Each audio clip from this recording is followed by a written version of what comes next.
Hi Dawood, hopefully that's how you pronounce your name, let me know if it's not.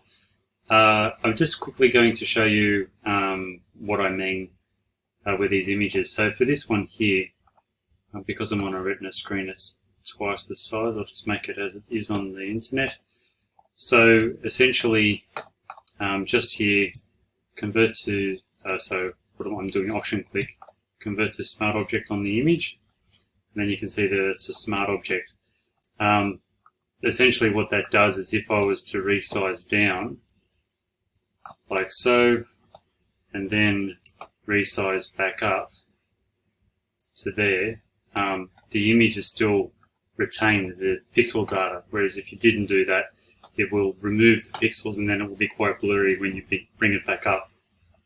The other benefit is you won't see the top of it, but if I go to sharpen and smart sharpen, so I don't know if you can see it on your resolution, but that has made it sharper.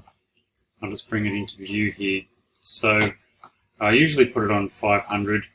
The radius can vary from about 0.3 to 0.9 at the moment, because it's quite a blurry image. It looks like about 1.6, I suppose. You could try reducing the noise, turn that right up.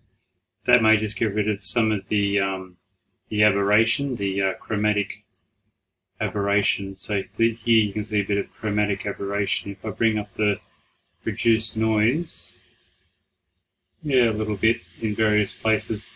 So that's that.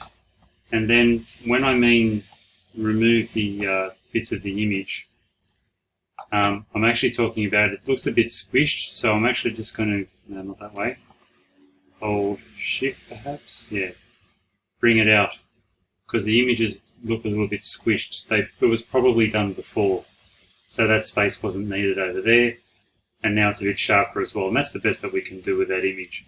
So that's essentially it. Okay, thanks, cheers.